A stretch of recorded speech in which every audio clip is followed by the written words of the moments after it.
예, 시사적정 6월 8일 방송 2부 시작하겠습니다. 제목을 저희가 국회는 개원했는데 협상 때문에 지금 개원이 좀 뭐 현찮다 이런 의미로 저렇게 뽑은 것 같은데요. 제가 6월 5일 개원했죠, 강 박사님. 네. 예, 임기는 이제 그 전에 시작된 거 아닙니까? 5월 31일부터. 5월 31일부터요. 네. 그런데 지금 그 상임위 배분을 놓고 지금 속에서 지금 소갈이 하는 거예요. 근데 민주당은 사실 눈치 볼 필요는 없다고 얘기를 하셨고, 그래서 6월 5일 날 예견대로 김태년 더불어민주당 원내대표가 몇 번 강조한 대로 우리는 6월 5일 무조건 개원합니다 한 대로 갔단 말이죠. 오늘까지거든요. 상임위원장 법정으로 법정 시한이 오늘까지인데 할까요? 또? 알 수 없죠. 뭐 제가 지금도 협상하고 있을 것 같아요. 지금 11시 좀 넘었는데. 예. 협상이라기보다는 이제 뭐 어느 쪽이 결단을 해야 되겠죠. 야, 민주당의 결단인 거 아닌가요? 어떻게 보면. 어떻게 할 것 같아요? 보시기에는. 이게 일단은 사탕을 좀 내놓을 것 같아. 법제사법위원장만 좀 양보를 하면 많은 상임위원장을 주겠다. 뭐 이런 방법도 있을 거고. 뭐 아니 그 핵심이 지금 뭐 쟁점이 많지 않아요. 법사위원장을 누가 가질 거냐가 쟁점인 거예요. 그리고 그 의석수로 하면은 이제 11대 7이라는 거 아니에요? 상임위원장 숫자가. 총 18개니까 11개를 민주당이 갖고 가면 된다는 얘기죠. 그러니까 뭐 그거에 대한 거는 이제 뭐 서로 간에 이제 얘기가 됐다 안 됐다 하지만 대체로 의석수로 보면 통상적으로 이제 11대 7 가면 되는데 중요한 거는 법사위원장을 민주당이 가져가겠다, 미래통합당이 가져가겠다 이것 때문에 이제 끝까지 그게 이게 협상이 안 되면 11대 7도 아니고 18대 0으로 다 민주당이 가져가겠다. 그리고 법사위원장도 가져가겠다. 뭐 이런 얘기인데 그 못할 이유도 없긴 하지만 하기는 쉽지 않을 것 같아요. 왜 그렇죠? 아니 저건가요? 뭐 독선이 더 비쳐 있는 것 때문에 그런가요? 왜 그래요? 여러 가지가 있겠죠. 그 힘자랑하는 것 지금 말씀하신 대로 힘자랑하는 거로 보일 수도 있고, 그다음에 이제 뭐 그 일하겠다 하면서 그 마치 그냥 그 자리 다툼을 양쪽 다 국민들이 볼 때는 자리 다툼으로 볼 수 있을 거예요. 자리 다툼 때문에 여야 간에 그런 기본적인 협상도 못하고 결국은 힘으로 밀어붙여서 그 상임위원회 구성을 마치고 위원장 임명을 선출을 마치고 나면 앞으로 3차 추경부터 여러 가지 뭐 입법 과제까지 포함해가지고 야당의 협조 없이 쭉 일방적으로 갈 텐데 그게 과연 그 여당의 플러스만 되겠나 싶은 거죠. 뭐 그런 고민이 좀 있겠죠. 그래서 지금 일단 6월 5일 그 오늘 개원을 하고 거기서 뭐 의장, 부의장을 선출한 거는 이거는 사실 이미 뭐 그 여야 몫으로 국회의장과 두 분의 부의장은 이미 내부적으로 선출된 거나 마찬가지인 상태이기 때문에 뭐 그것까지 여당이 뭐 미뤄야 될 이유는 없었을 거라고 봅니다. 그리고 이제 당초에 천명한 대로 6월 5일 개원을 밀어붙인 것은 뭐 우리가 약속한 대로 우린 말한 대로 한다라는 걸 보여준 건데 오늘까지 상임위원장 선출까지 그렇게 할지 안 할지는 좀 두고 봐야겠지만 쉽기만 하겠나.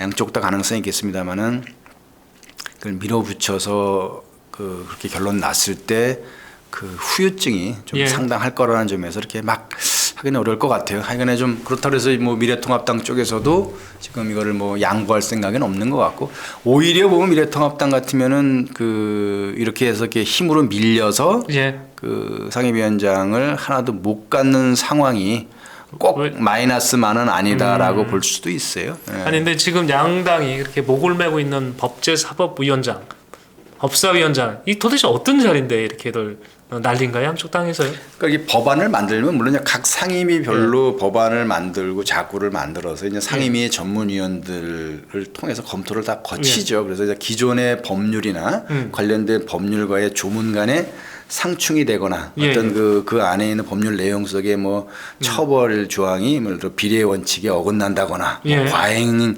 뭐 개념이 들어가 있다거나 이런 것들을 이제 걸러내긴 하지만 그런 걸 마지막으로 법제사법위원회에서 최종적으로 잡고 심사와 그런 이제 법안 심사를 이제 한 번 더 하게 돼 있어요. 원래대로 하면 이게 일종의 그 기자 출신이시니까 그 일종의 아주 축소시키면 마지막으로 데스킹하면서 네. 오자 보고 문맥 고치고 데스크 법률적으로 이제 뭐 그런 거 하는 그런 과정인데 데스크란 말은 오해가 있어요. 그건 이제 잊어버리시고 그러니까 마지막으로 법률 전문 여기는 되게 법조사법위원회에는 이제 변호사 출신이나 법조 출신들이 많이 가 계시죠. 그분들 입장에서 보면은 법률을 많이 아시니까 아까 말씀드린 대로 다른 법률과의 상충 문제라든지 작구의 문제라든지 어떤 그 조항들의 어떤 그 헌법 그 원칙에 어긋나지 않는 이런 거를 이제 보는 그러니까 그런 과정인 거예요. 근데 그게 그 어떻게 보면은 그 법률안의 완성도를 높이기 위해서 시작된 것이 거치다 보면 이게 좀 권한이 돼서 거기서 머무르는 거예요.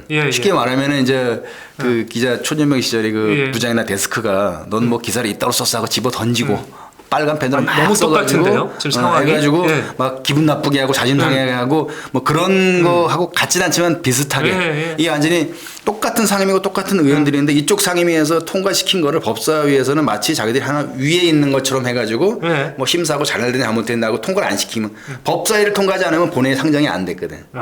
그러니까 이게 싫다는 건데 이게 이제 그 87년 이후에 그 88년 총선 이후에 이제 법사위원장을 야당이 가는 게 그냥 하나의 관행처럼 돼 있다 보니까 야당이 여당의 입법 활동을 견제하는 수단으로 썼던 거예요.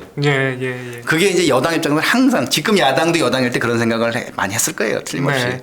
똑같이 여당일 때는 야당이 법사위원장을 쥐고 있어서 이렇게 약간 그 게이트키핑 하는 것처럼 아니면 수문장 역할하거나 아니면 반대하는 것처럼 이게 보이는 게 약간 좀 불편하고 문제가 있다고 봤을 수 있어요. 더군다나 이번처럼 이제 총선에서 압승하다 보니까 이렇게 굳이 뭐 법사위원장 우리가 뭐 소수 야당한테 줄 필요가 있냐 이런 생각을 했을 수는 있어요. 뭐 그런 문제가 있는 거죠 지금. 관례적으로는 야당이 맡아왔으니까 미통당 입장에서는 달라 이 얘기인 거고요.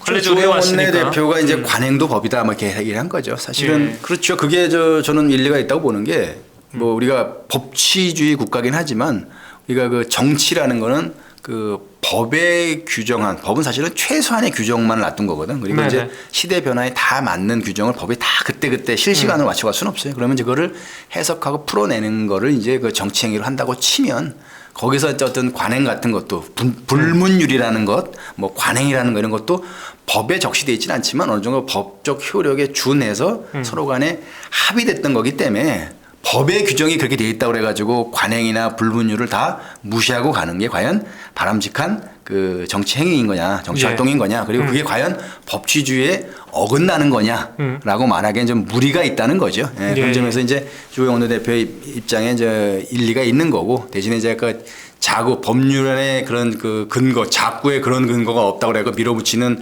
이 여당이나 그 김태년 원내대표의 발언도 틀린 건 아닙니다만은 아까 말씀드린 양쪽의 의견을 종합해 보면 그렇게 이제 고려할 점이 나온다는 거죠. 그러니까 법정 시한이 오늘까지라는 거죠. 상임위원장을 돼 있는 거죠. 됐죠. 근데 그동안 국회 보면 그 법정 시한이라는 걸 잘 안 지킨 경우가 너무너무 많아서 한 번도 지킨 적이 없어요. 그렇죠. 그럼 오늘도 그 또 거기에 맞춰서 안 지키고 그냥 넘어갈 수도 있지 않을까 하는 그런 생각도 해보는 거예요. 봐야죠. 그러니까 그럴 가능성이 저럴 가능성이 다 있다는 거죠. 그러니까 다 있고. 뭐 그럼에도 뭐 불구하고 뭐 여당이 한번 힘을 한번 보여주기 위해 가지고 그 여러 번 천명한 대로 18개 상임위에 그 미래통합당은 빼고 뭐 민주당하고 뭐 열린민주당, 정의당 해갖고 이제 범여권 성향의 정당들 의원들의 상임위 배치를 마치고 거기서 그 의원들끼리 상임위원장을 선출해 내는 거죠.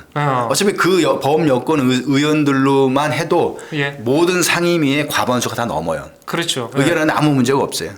그렇게 되면 18대 빵이 됩니다. 다수결로 하게 되면 그렇죠. 그러니까 이거는 지금 그 물론 이제 여도 야도 다 꼭 가져가고 싶어하는 자리이기는 틀림없는데 여하튼 협상하는 모습은 보여주고 싶은 거고 그래서 오늘 혹시 안 되면 넘어갈 수도 있는 거고. 저희가 이게 참 얘기하기 어려운 게 지금도 이것 때문에 물밑 협상을 하고 있고 또 시한을 또 박병석 국회의장이 오전까지 또 줬기 때문에 제가 좀 애매하긴 합니다. 이 다음 방송 때 정리가 되면 그 의미와 함께 이렇게 다시 한번 말씀드리는 걸로 하겠습니다. 제가 요 이제 국회 소식은 요까지 하고요. 좀 박사님하고 두 가지 좀 그 문제에 대해서 좀 상의를 좀 드리고 좀 얘기 좀 나눠보고 싶은 게 있습니다. 요즘에 이 정치 얘기를 하면은 우리가 진중권 교수 얘기 안 할 수가 없습니다. 진중경 교수만큼 정치권에서 관심 받는 분이 없을 것 같아요. 아까도 우리 일부에서 SNS 얘기했는데 요즘엔 진중경 교수 SNS 하루에 한 번씩 정치부 기자들은 꼭 들여다볼 것 같거든요. 자, 가장 최근에 한 얘기가 또 이런 평을 했습니다. 우리 기사 있으면 먼저 한번 올려보시죠. 네, 이게 무슨 얘기냐면 미래통합당은 구적패고 민주당은 현적패다 이거예요. 그래서 이게 또 어떤 얘기냐면 현적패는 최근에 벌어지고 있는 어지러운 적폐 사건들이 다 민주당에 소속돼 있기 때문에 그렇다 이런 얘기거든요. 자, 이렇게 좀 얘기를 하셨는데 어떻게 의미가 있다고 보세요?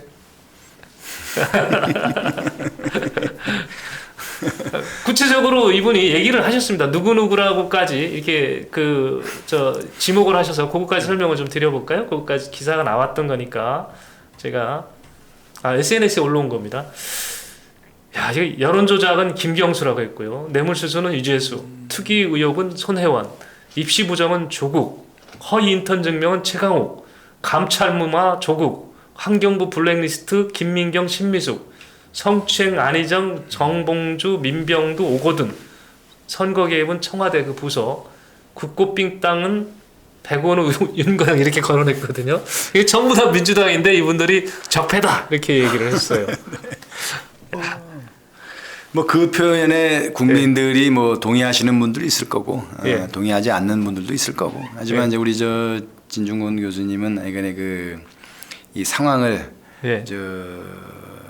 통찰 정확하게 몇 개의 단어로 이렇게 표현해내는데 탁월한 능력이 있으시죠. 그 조어 능력과 분석 능력에 있어서 우리 총선 때 뭐 본인이 그런 얘기도 했습니다만은 그 본인이 1인 야당이었다 얘기하는 게 뭐 이렇게 틀리지 않겠다 싶을 정도의 느낌이 들 정도로 상황을 잘 짚어내는 건 있죠. 근데 이제 이게 이제 어찌됐건 이제 이런 것들이 이제 적폐라는 말 자체가 그 오래 누적된 이런 의미가 있다고 치면 이렇게 현재 지금 진 교수님 말씀대로 하면은 적폐하고 있는 중이죠 지금. 여러 가지 폐단을 차곡차곡 적재하고 있는 중이라고 봐야죠. 근데 이런 것들이 이런 겁니다. 우리가 코로나로 이제 우리가 비유를 한다고 치면 우리가 그 신체가 건강한 젊은 사람들의 경우는 코로나 바이러스가 침투를 해도 그게 즉각 증상으로 나타나지 않고 그로 인해서 당장 치명적인 병이 되지는 않는다고 알려져 있잖아요.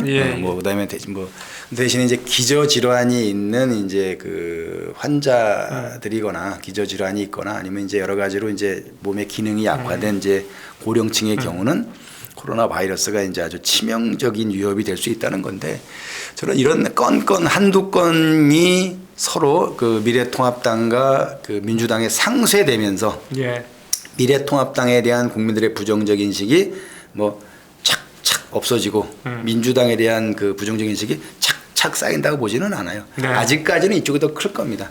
하지만 진중권 교수의 얘기에 대해서 동의하든 동의하지 않든지 간에 그 지적의 발상 자체에 대해서는 그다음에 거기에 담겨 있는 뜻에 대해서는 정말 진지하게 고민해야 되는 게 쌓이면 기저질환이 심각해지면 코로나 바이러스로 훅 갈 수 있다는 거죠. 이게 지금 이제 3년 돼 있고 이제 1년 10개월 뒤가 대선이고 뭐 1년 10개월 뒤에 뭐 다시 정권 재창출을 할지 아니면 1년 10개월 안에 경천 동지하거나 천지 개벽할 일이 생길지는 모르겠습니다만은 이러한 것들이 건건이 나는 잘 넘어갔다라고 생각해서 그 일이 끝난 게 아니에요.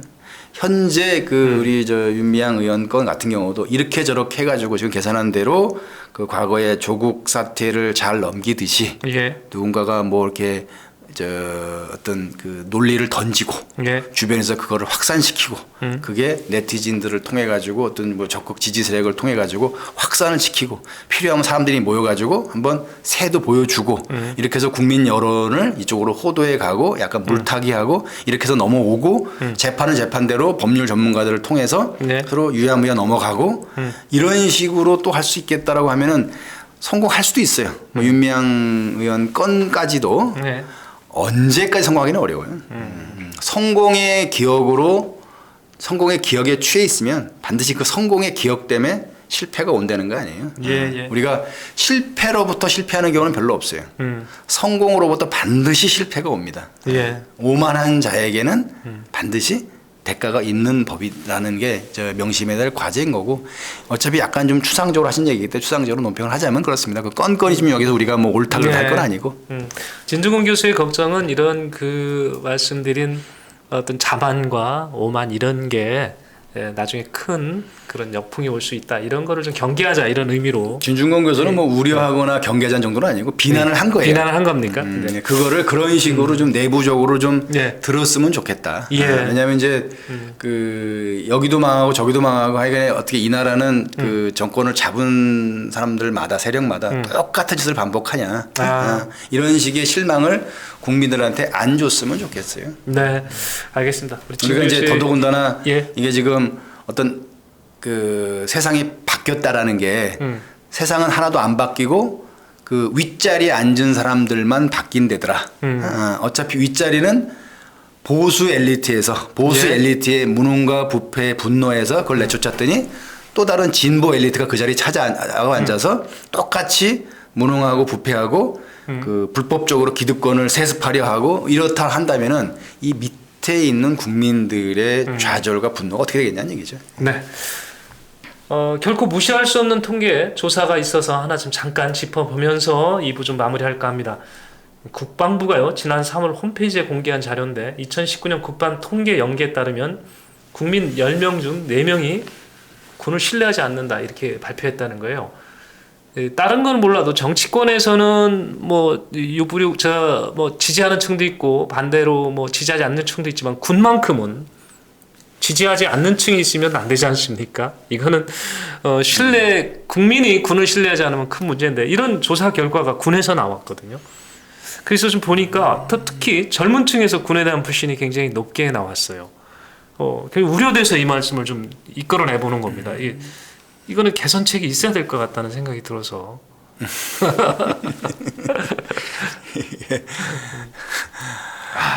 근데 원인이 뭐 그 한두 가지가 아닐 거고 아까 말씀드린 대로 똑같은 얘기가 다시 쓸 수도 있어요. 거의 같은 얘기, 같은 논리를 다시 할 수 있는 게 이게 한두 가지가 잘못돼서 이런 결과가 나온 것도 아니고 어제 오늘 문제 때문에 이런 문제가 나온 것도 아니에요. 오래된 문제들이 계속 쌓이는 거예요. 그리고 여러 가지 건들이 누적이 되면서 누적됐을 때 아직은 이 정도라고 하면은 40%는 신뢰하지 않는다지만 60%는 신뢰한다는 거 아니에요. 그렇죠.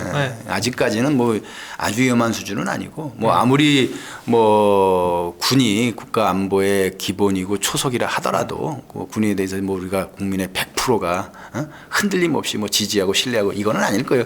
왜냐면 우리나라 안에도 군 복무를 부정하는 종교를 믿는 분들도 있고 기본적으로 본인이 아주 그냥 확고한 좀 평화주의자이기 때문에 뭐 일체의 무력에 대해서는 다 부정적으로 본 사람이 있을 수도 있기 때문에 하지만 이런 결과 자체에 대해서 좀 냉정하게 좀 보되 이것이 하나의 어떻게 보면은 그 시대 변화의 군도 어떻게 보면 한 체제에서 군이 제일 보수적인 집단이거든요. 그래서 그렇죠. 그 변화에 그 우리가 좀 둔감하거나 보조를 맞추는 것이 아닌가를 생각해 볼 필요가 있다는 거죠. 특히 이제 그 과거 같으면 뭐 대한민국을 지켜야 되겠다라고 하는 공동체 수호 안보 이런 것에서 분명하지만 지금은 주적 개념이 불분명하다는 얘기는 그것만 보면 안 돼요. 지켜야 될 공동체가 뭔가에 대한 내부 합의가 희미해졌다는 뜻도 됩니다. 우리가 그렇겠죠. 대체 누구로부터 지킬 거냐를 자꾸 얘기하는데 무엇을 지킬 거냐에 대한 것도 있는 거예요. 물론 그 분석까지는 제가 정확히 해석은 못했습니다만은 그 10대 후반부터 20대까지의 그 실제로 군 복무를 해야 되는 시기에 그 젊은이들 사이에 신뢰도가 부정적인 여론이 많다는 얘기는 이게 어떻게 보면은 공정에 관한 문제, 왜 내가 희생해야 되는 문제, 내 희생에 대해서 이 공동체가 과연 적정하게 보상하고 있는가, 그리고 적정하게 공통적으로 다 이 부담을 나누고 있는가에 대해서 신뢰하지 못한다는 얘기가 될 수도 있어요.